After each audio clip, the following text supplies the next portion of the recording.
नमस्कार दोस्तों, जय श्री कृष्णा। मेरे YouTube चैनल में आपका बहुत बहुत स्वागत है। आज के इस वीडियो में हम आपको कार्तिक मास के महात्म की कथा सुना रहे हैं। दोस्तों, कार्तिक मास की कई प्राचीन कहानियाँ, कई पौराणिक कहानियाँ हमें देखने और सुनने को मिलती हैं। उन्हीं में से आज हम आपको एक कहानी सुना रहे हैं जिसे कार्तिक की 5 की एक कथा के नाम से जानते हैं। इस कथा में एक ब्राह्मण ब्राह्मणी की कथा का वर्णन किया गया है जिसे हम आपको विस्तार से सुना रहे हैं। दोस्तों, कथा को शुरू करने से पहले आप यदि हमारे चैनल पर नए हैं और आपने हमारे चैनल को अभी तक सब्सक्राइब नहीं किया है तो आप इसे आज ही सब्सक्राइब कर लीजिए और बेल आइकॉन को प्रेस करके उसके नोटिफिकेशन को ऑन कर लीजिए, जिससे हमारे आने वाले सभी वीडियो आपको समय समय पर मिलते रहें। आइए सुनते हैं कार्तिक की 5 की एक कथा। एक ब्राह्मण ब्राह्मणी थे। वे रोजाना 7 कोस गंगा जमुना नहाने जाया करते थे। इस पर ब्राह्मणी बहुत थक जाती थी। एक दिन वह ब्राह्मणी बहुत ही भावुक होकर बोली कि अपने अगर कोई बेटा होता तो घर में बहू आती, घर में बहू आती तो घर में खाना बना हुआ मिलते और कपड़े धुले हुए भी मिलते।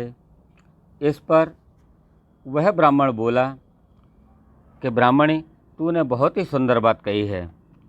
चल, मैं तेरे लिए एक बहू ला देता हूँ। तुम ऐसा करो कि एक पोटली में मुझे चून बांधो, यानी कि आटा बांधो, और उसमें थोड़ी सी मोहरें और असरफियाँ डाल देना। फिर ब्राह्मणी ने ऐसा ही किया। उसने एक पोटली बांध दी और उस पोटली को लेकर वह ब्राह्मण चल दिया।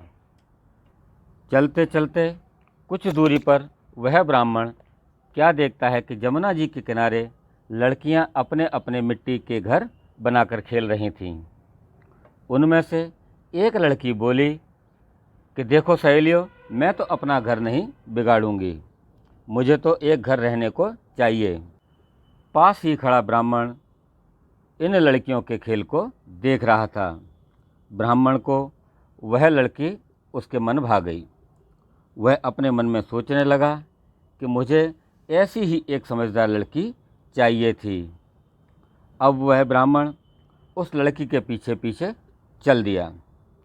जब वह लड़की घर पहुंची तो घर पहुंचकर उस ब्राह्मण ने लड़की से कहा कि बेटी, मैं बहुत दिन से भूखा हूँ, अपनी माँ से पूछ ले कि मेरे लिए वह 4 रोटी बना देगी क्या।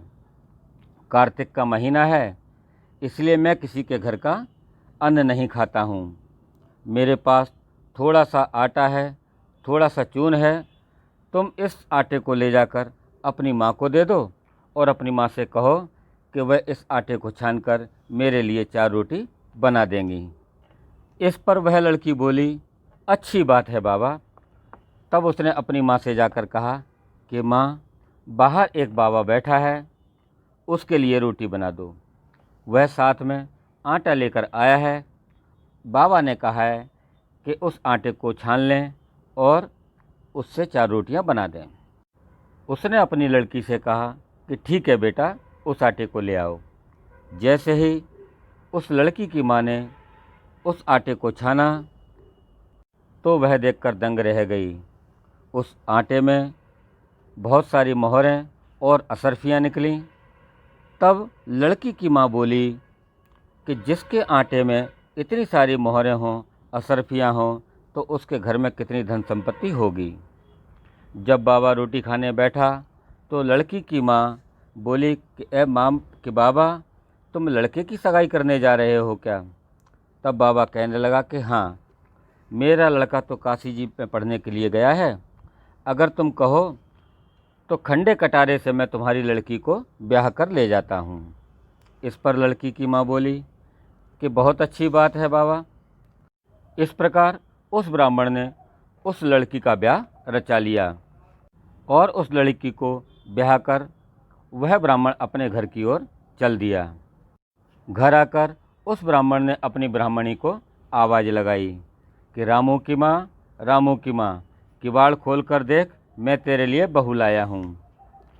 तब वह बुढ़िया ब्राह्मणी अंदर से बोली कि दुनिया तो हमको तायना मारती ही है, आज ब्राह्मण तू भी तायने मार ले, हमारे तो 7 जन्म तक भी बेटा नहीं है, तो तू बहू कहाँ से लाएगा।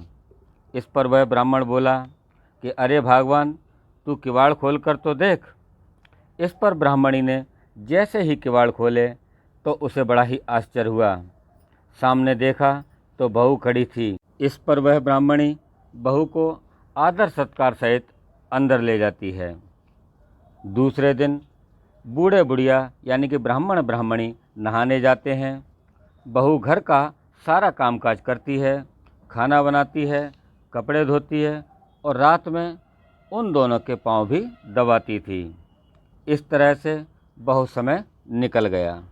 एक दिन वह बुढ़िया अपनी बहू से बोली कि बहू, चूल्हे की आंच तुम मत बुझने देना और ना ही मटके का पानी ख़त्म होने देना। किंतु एक दिन चूल्हे की आंच बुझ गई। बुढ़िया आकर कुछ कहेगी, इससे पहले बहू भागी भागी अपने पड़ोस में गई और बोली कि पड़ोसन, मुझे थोड़ी सी आंच दे दो, मेरे चूल्हे की आंच बुझ गई है। मेरे सास ससुर आते ही होंगे, वे सुबह 4 बजे के गंगा जमुना नहाने के लिए गए हुए हैं।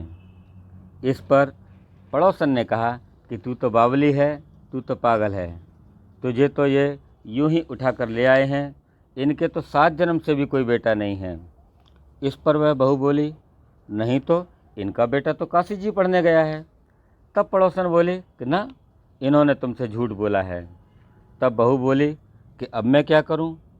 तब पड़ोसन ने उससे कहा कि देख, जब भी तेरे सास ससुर आएँ तो उनको तू जली फूकी रोटी सेक देना और उनको बिना नमक वाली दाल, जिसे हम अलूनी दाल कहते हैं, वो देना।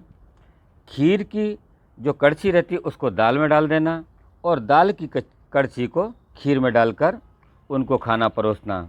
बहू को पड़ोसन की बात अच्छी लगी और उसने आज ऐसा ही किया। जैसे ही सास ससुर आए तो उसने आज ना तो उनका आदर सत्कार किया और ना ही उनके कपड़े धोने के लिए बस खाना लगा दिया।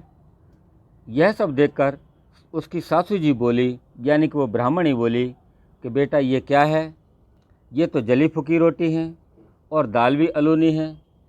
तब बहू ने कहा, खा लो सासू जी, तुम तो एक दिन खा लोगी तो तुम्हें कुछ नहीं होगा, मुझे तो जीवन भर ही अलूनी रहना है। इस पर वह बुढ़िया यानी उसकी सास बोली कि लगता है कि बहू को तो पड़ोसन की सीख लग गई है। अब बहू रात को सो गई। सुबह भागी भागी पड़ोस में गई और बोली कि अब मैं क्या करूं? तब वह पड़ोसन बोली कि देख बहू, जब भी तेरे सास ससुर गंगा जमुना नहाने के लिए जाएं, तब उनसे तू 7 कोठों की चाबी मांग लेना। बहू ने ऐसा ही किया कि जब सासू नहाने को जाने लगी तब बहू आगे अड़कर खड़ी हो गई और बोली कि गंगा जमुना नहाने तो बाद में जाना, पहले मुझे 7 कोठों की चाबी दे दो। इस पर वह ससुर अपनी ब्राह्मणी से बोला कि भाग्यवान, इसको चाबी दे दो, आज भी इसका है और कल भी इसका है, हमारा क्या है, आज मरे कल दूसरा दिन। फिर वे गंगा जमुना नहाने के लिए चले जाते हैं। पीछे से बहू ने कोठे खोलकर देखे तो किसी में अन्न और किसी में धन और किसी में बर्तन, किसी में कपड़ों के अटूट भंडार पड़े थे। जब उसने 7वां कोठा खोल के देखा तब उसमें गणेश, लक्ष्मी जी, पीपल पथवारी, कार्तिक के ठाकुर राई, दामोदर तुलसी जी का बिड़ला, 36 करोड़ देवी देवता विराजमान थे। साथ में गंगा जमुना भी बह रही थीं। और क्या देखती है वह कि तिलक छापे लगाए चौकी पर बैठा एक लड़का माला जप रहा है। इस पर वह बहू बोली कि तू कौन है? तब उस लड़के ने कहा कि मैं तेरा पति हूँ, दरवाज़ा बंद कर दे, मेरे माँ बाप आएंगे तब तुम दरवाज़ा खोलना। अब तो बहू बहुत खुश हुई। उस दिन बहू ने 36 प्रकार के व्यंजन बनाए और उसने 16 श्रृंगार किया और वो खुशी के मारे इधर उधर डोलने लगी। कुछ समय के पश्चात उसके सास ससुर आए। उसने बड़े प्यार से उनसे बातें की, उनके कपड़े धोए, बूढ़े बुढ़िया को खाना खिलाया। इस पर बूढ़ा बोला कि लगता है बहू धन देखकर राजी हो गई है। बहू सास के पैर दबाती जाए और कहती जाती है कि माँ जी तुम इतनी दूर 12 कोस गंगा जमुना नहाने के लिए जाती हो, थक जाती होगी। इससे अच्छा है कि तुम घर में ही नहा लिया करो। इस पर सास बोली, अरे तू बावली हो गई है क्या, कहीं घर में भी गंगा जमुना बहती हैं। तब बहू बोली कि हाँ माँ जी चलो मैं तुम्हें दिखाती हूँ। उसने अपनी सास को ले जाकर 7वां कोठा खोलकर दिखाया तो सास भी हक्की बक्की रह गई। सास ने देखा कि उसमें तो गणेश जी, लक्ष्मी जी, पीपल पथवारी, तुलसी, कार्तिक के ठाकुर राई, दामोदर, शिव पार्वती और 36 करोड़ देवी देवता विराजमान हैं। गंगा जमुना भी बह रही हैं और तिलक छापे लगाए चौकी पर एक लड़का बैठा माला जप रहा है। तब माँ बोली कि रे तू कौन है। तब वह लड़का बोला कि माँ मैं तेरा बेटा हूँ। तब उसने पूछा कि तू कहाँ से आया है।